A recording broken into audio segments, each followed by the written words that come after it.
My name's John Clamp. I'm the team leader for digital arts at City College here, and I look after many of the digital arts courses from what we call level 2, which is equivalent to GCE, up to level 3, which is A-level.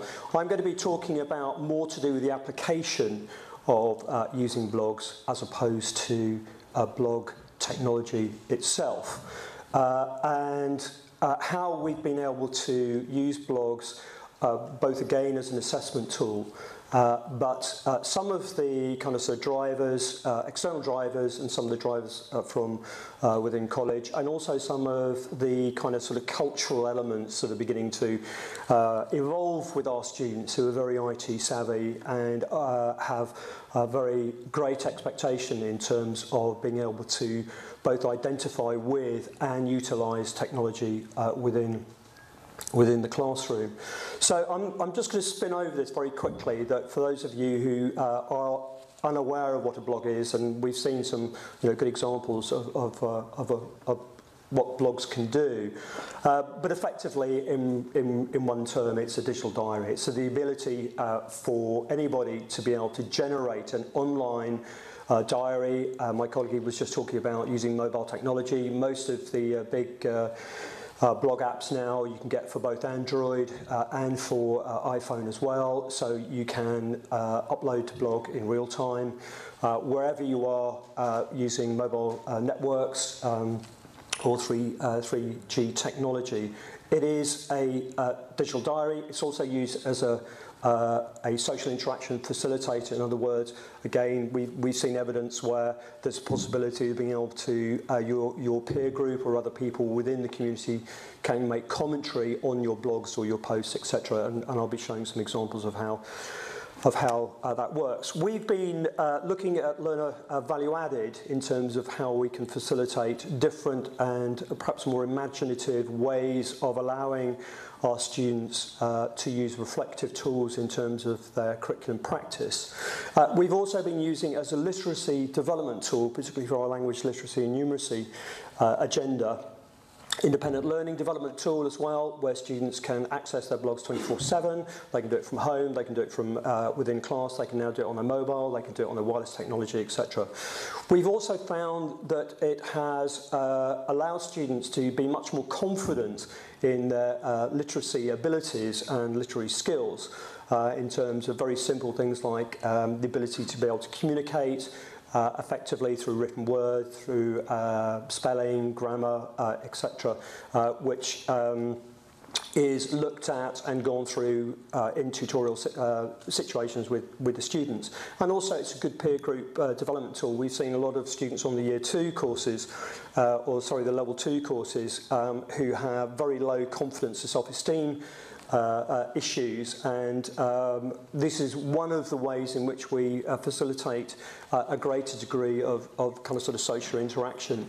And obviously ICT and communication functional skills is very big for us, and it follows that remit. Bit small, so hopefully you can all read it. So I've talked a little bit about the rationale about why we're looking at this. It utilises skills that learners have already, mobile technology, computers at home, so it's really just tapping into that through the accredited prior learning and APL that some of our students have coming from school, for example, who've done ICT GCSEs or even lower down the educational scale.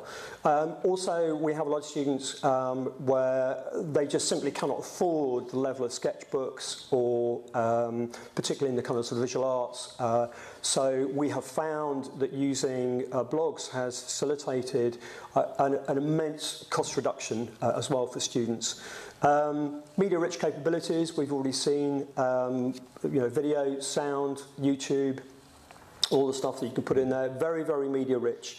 Again, I've spoken about anytime, 24/7 access, and particularly, our students are looking for us as kind of role models, if you like, within the classroom to celebrate some of the really fantastic things that technology does. And also, in terms of the review tool, it allows us, I mean, I can sit at home and I can look at their blogs, I can see what they're up to, I can comment on their blogs.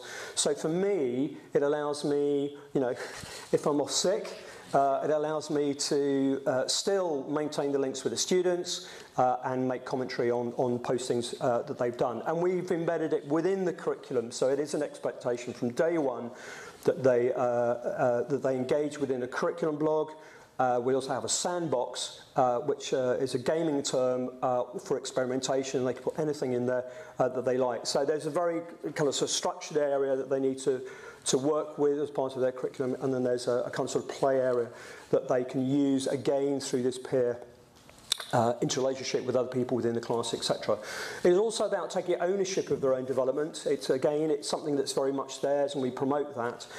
And also, we all kind of try and develop ways in which we can motivate our little ones, and sort of get them moving forward. And we found that kind of sort of, where they can generate things like polls or commentary, that it gets that kind of sort of peer competition going, in a very friendly way, in inverted commas.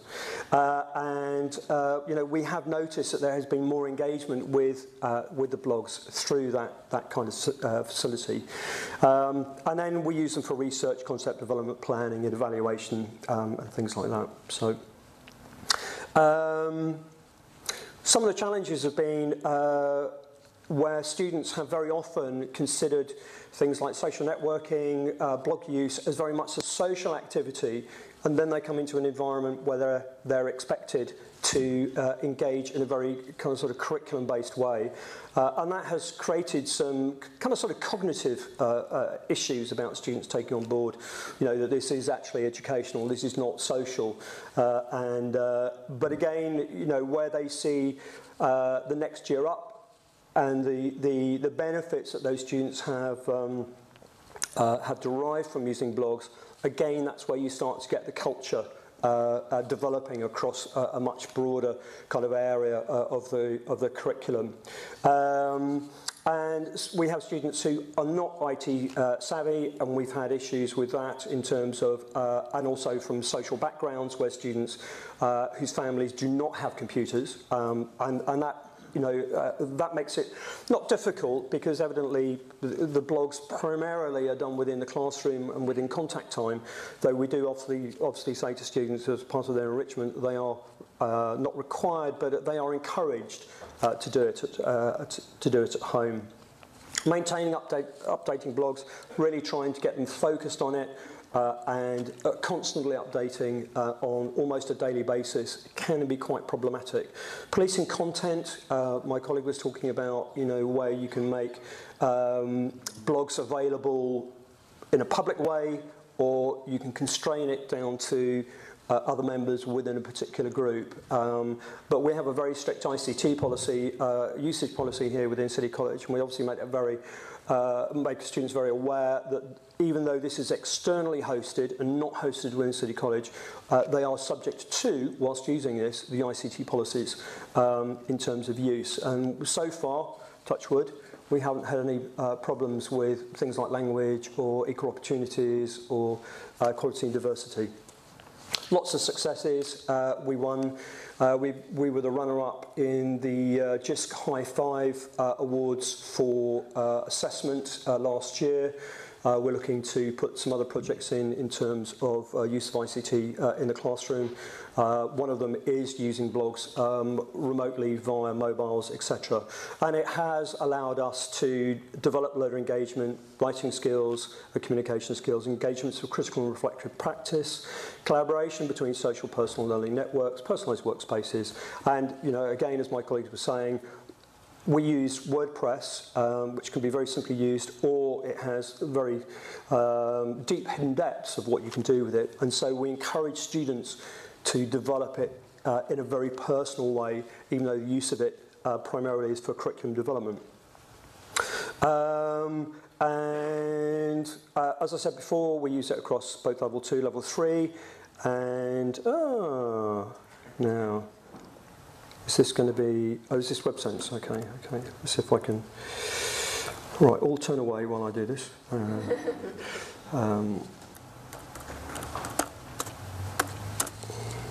going to get in there. It's thinking about it, and hey presto. So very quickly, this is an example of one of our level 2 students from last year, and all our curriculum is unitised. This is Unit 4, which was to do with media and audiences, and we got students to develop a whole range of product. We also have them do personal glossaries in terms of extending their LLN capabilities. And as you can see, you know, this is a very simple layout. She's talking, this is stuff that she's uploaded in terms of reports that she's done and other units of study. And I don't think there are any videos on here of hers. And then people like Abby Walker, who's a current student today, who's an absolute avid Arsenal fan. Anybody support Arsenal here?